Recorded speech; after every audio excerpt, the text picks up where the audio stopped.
welcome to another episode of Dramatology Podcast.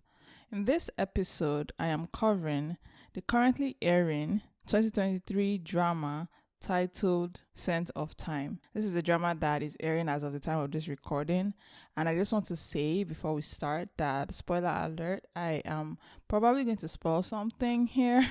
So if you've not watched at least the first 11 episodes, you should probably click off. I will say there's not a lot to spoil as of the moment, but just in case, spoiler alert. So yeah, Scent of Time is a 2023 Chinese drama that stars Zhou Ye, Wang Xingyue, Peng Chu-yue, Jiang Yijie, and Jiao Qing. These are the main characters, or they're the ones that are billed as main role in this.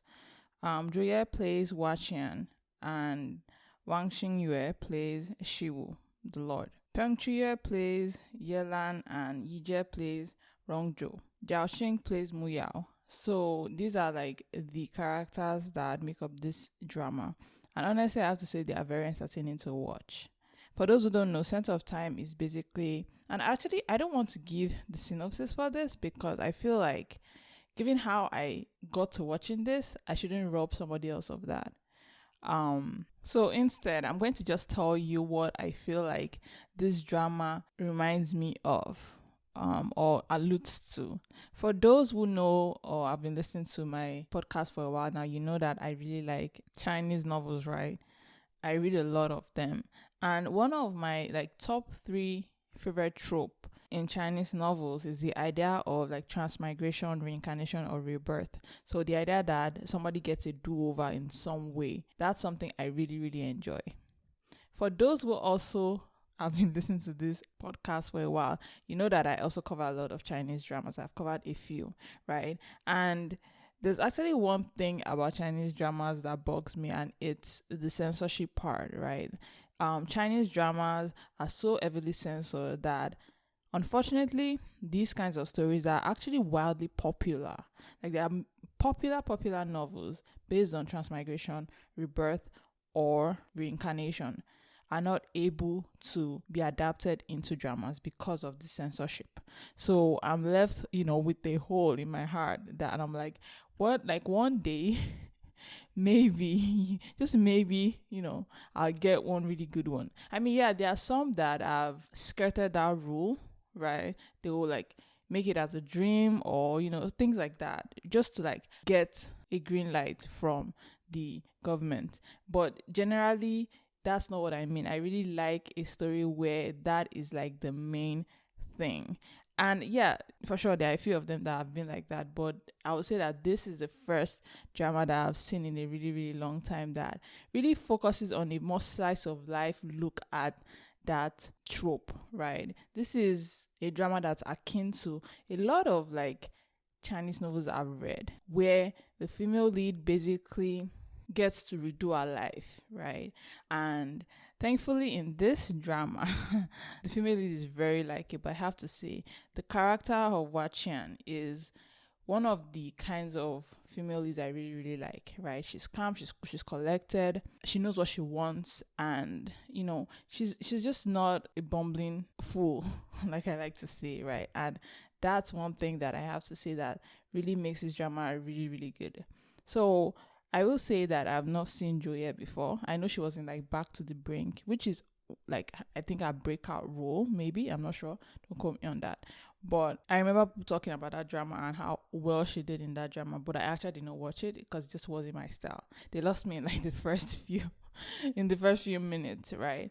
So this is actually my introduction to her, and I have to say she's just a fantastic, fantastic actress. And so she really carries this drama well, right? First thoughts going into this drama, I actually, again, like I mentioned, did not see the synopsis. I think at some point I just got tired of reading synopsis because there's just something about my mind that the time it takes from when I read a synopsis to when I click on the first episodes, my brain, right, my mind would have told me 6 billion things wrong with that drama. So I never watched the first episodes, So I just tend to not watch dramas the minute I see the synopsis, right? Because I guess it kills the romance, the suspense, the surprise for me, that I'm like, I've seen that before. I don't like that aspect of the synopsis. And so I just don't watch it, right? In this one, I don't know what happened. I just felt like I'm just not going to check the synopsis. I'm just not going to even look at it. I'm just going to watch it straight, right? So like I was going in really, really blind. And I think that contributes to why I really like this drama, right? Because then I was surprised when it turned out to be a trope I really, really like, right? It's a trope that I really like in Chinese novels and just novels in general. So definitely I will agree that that contributes to my love for this. No one can tell me a bad thing about this drama. It's so well done out of this moment. The female lead, Hua Qian, is amazing. So is the second female lead, or technically the female lead, like quote unquote, Muya, right? She's also interesting to watch. A lot of people don't like her, but again, she and Hua Qian are people that are very calm and collected, right? They are on opposite sides and on opposite ends, but again, they are just really, really entertaining to watch, right? And I have to say, Hua Qian is handling her rebirth really, really well, right? She is doing everything right, in my opinion. She is so smart that this is why Jung Shi-woo falls for her this time around, right? At first he's trying to see what she's about and trying to make sure that she's not gonna like hurt one of his family members, and just, there's this general sense of like she's a bad person, so I need to like watch her and make sure she's not like doing something over the top and hurting the family's reputation or something like that. But it's in this world that he ends up falling in love with her as he watches her and sees how smart she is. And it's just interesting because I like how every character is following the customs of the time. If there's one thing I hate about historical Chinese dramas, is when characters are acting out of character or decorum for the time period. It makes no sense because that just wouldn't happen, right? And so when I see dramas where the females have beard and they are acting like they are men, like things like that, I'm like, would that have passed? Like, I'm trying to understand. So I like this drama because to the very last details, in the very minute detail, everybody's acting the way they should for the time period, right? Yes, they are playful sometimes, but again, it's all still within that time period. And so you don't ever feel like they are playing a historical drama, even though they are from the modern era, right? Whereas some other dramas give you that vibe. This drama does not, right? And so one thing I like about this drama is that as Jung Shi-woo, the Lord, is falling in love with Hua Qian, you can see the dread in the faces of his attendants and his bodyguard, right? They can see it as well that this is a problem. Like they are actually kind of fearful about it. You can also see that unspoken part to it. For example, his mother also is beginning to notice that he's falling in love with the wife of his like senior, right? His like adopted older brother, right? So even his mom is a little like she thinks that maybe she's saying things wrongly, that she's imagining things, but you can still see it in moments that like she also notices that there's something about the way he's looking at Hua Qian or acting that's out of character for him. And so everybody's kind of on edge a little bit about that, right? And that just makes this even more fun to watch because of even though everybody can kind of see it, Hua Qian, right, is still not able to. She thinks that he's being mean to her on purpose. She thinks that he's guarding against her, but at this point he just wants to be with her and like be in her presence, right? And so that's something that this drama has really caught me on. I don't know if he's the male lead, apparently, like we just don't know yet. I heard there's a book or like a novel about it, but I don't think it has an English translation, so I haven't like read it yet. But I'm actually curious because I really want her to end up with Shivu once she divorces her useless husband, right? Yelan is the most useless husband ever. Although I do understand where he's coming from in that, like, he wants us to suffer, right? But at the same time, I think there's a part of him that he's falling in love with her and he doesn't want to admit it because technically Muyao is supposed to be the one he is in love with, right? Muyao is the one that has done everything right and is a good girl, is the one that she's his childhood crush, childhood friend, right? They met when they were younger. I know that old trope of meeting when you're younger, and so Muya fits that, but at the same time I can see him, despite all of Hua Qian's like evilness, quote unquote, like he's still falling in love with her, right? Despite all that issue he hates about her, he's still kind of intrigued about her and everything. And I think that is ruminating in the back of his mind. He just won't admit it even to himself. So that's like kind of dilemma he's facing, even though he won't admit.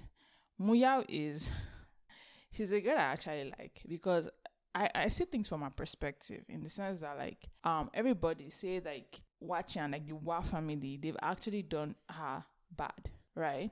They've done her really, really bad. So like for her, I can see how she feels that like they are on the wrong side and so they have to be punished for what they did.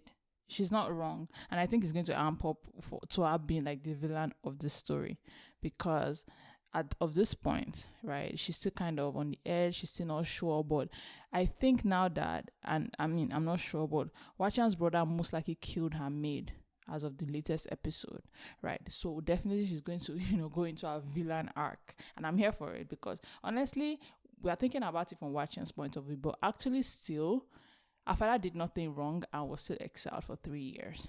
And her maid died. So from our point of view, definitely if I was, and like just on anybody's side, I see why I would be on her side. We don't know, of course, why Hua Qian changed. And again, it makes no sense for Muya to think that she's changed, right? And so that's why I say this is a very good drama. There's a lot of nuances to it that makes it work and makes it believable, right? Even when she becomes a villain, which I know she will be, right? It makes sense, right? I just feel bad because she might have a bad ending because of that. I will say that there's something that's I'm not sure about in this, and it's the fact that there is this incense that Wachan keeps smelling. Like she keeps sensing this incense, and she's like, "Where is it from?" But there's nothing around her, right? And people make note of that multiple times. And so most likely, like there was a time when she was shot with the arrow, right? And I'll see she's such a comedic, like she's so funny sometimes, but clearly she's most likely in a dream. And that's how I know that this is still a Chinese, like China has already like fixed what would have been the transmigration or the rebirth part of this story, right? So most likely she's in a dream is my thought, right? And so that's the instance she's smelling, because I remember even in the first episode there was a scene where she's bleeding and like coughing up blood. There are these horses, men on horses running towards where she was, and they don't explain that scene. So I'm assuming that's the person that comes to save her.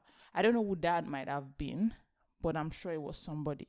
So yeah, that's one thing that I'm like, gosh, it's a shame. But I'm still enjoying the story because for now we're still immersed in the fact that she's reborn, and they are not like making too much mention of that, right? And so it's just in the background for now. I really don't want this part of the drama, the rebirth part, to end, but it will probably have to end. But still, I'm enjoying it for what it is. Yeah, and so the final thing I really like about this drama, I will say, is that Wachan is quite funny, right? Like I mentioned, there's a scene where she got shot by the arrow, and that's the scene where was one of the funniest to me because of the way she pushed Muyao out of the way. And she was like, why don't you just, because it makes sense to me, given I've read enough Chinese novels of like when the female lead with the halo, like the actual female lead, the real female lead, original female lead, right, will do something for the male, like the male lead, and we're all thinking that why didn't you just push him out of the way? Why did you have to like stand in front of him with your hands wide open to save him, kind of thing? And so I think that this is one of those scenarios where she pushed her out of the way and she was like, yeah, I mean, just push him out of the way. Why do you have to like stand and take the arrow? And so this is one of the scenarios. The only difference here is that Yelam push it, like he nudges her away, and it's that moment that she actually gets shot by the arrow. It's not because she wanted to, right? And so that's something that was really funny to me. I remember because I could see her face that she was like, I did not mean to take that arrow for you, right? And so there are moments like that is very, very funny. I will give a shout out as well to one of the support roles, Aimee, because she's such a cute girl. Like, honestly, and I've seen her in so many dramas at this point that, she's just one of those things that she reminds me of Wule, like that, in that they started when they were younger and they just have this upward trajectory. I hope she keeps having this because she chooses really, really good dramas to be part of.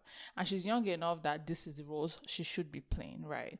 And so I really just like seeing her. She's a very good actress. She's very emotive. And so you can see kind of the real reaction of someone that's living in that era through her face, because she always has that reaction to the shenanigans Hua Qian is pulling off, right? And so she's also a pleasant surprise in this. And I just have to say, great cinematography, great budget, great everything, like clothing, everything, right? I mean, I wish Hua Qian had better clothing sometimes, but I'm okay with what she wears most of the time, right? And so I really, really actually like this drama. There's nothing bad for me to say about it. That's how good I like it. Like, I've rated it a 10 on my drama list, and I have only watched the first like 11 episodes. That tells you something. Like, I just hope it stays good, right? And I like my real hope how the drama is going to end is that I just want her to end up with Shiwu. I just like him so much, the Lord. And I don't know what, like, because I think they're in the Song Dynasty, so I don't know what the norm was. I don't think he can marry his, like, quote unquote brothers, like ex-wife. I don't know if that's a thing, right? But I wish it was. Right? For some reason I just want Yelan to betray them or something, and you know, so he can marry her and it will be okay. And no one will say anything. Like, you understand? Like, I just want this to go that route. And people are like, something might give because the director or like the writer might make it go that way. I mean, the third male lead, Rong Jo, is also really, really cute, right? I just love his love for the female lead. Like, I love his love for Hua Qian, and so I am okay with him as well. But I wish it would be, you know, I just wish it would be the like Lord that she ends up with, because they have such good chemistry. So yeah, that's my hope. But yeah, this has been my, I don't say review, it's really a rant because I didn't like do things the way I usually do it. But yeah, this has been my review / rant of Sense of Time, the currently airing Chinese drama as of this episode. Thank you guys so much for listening, and yeah, have a nice day. I will see you next week. Bye.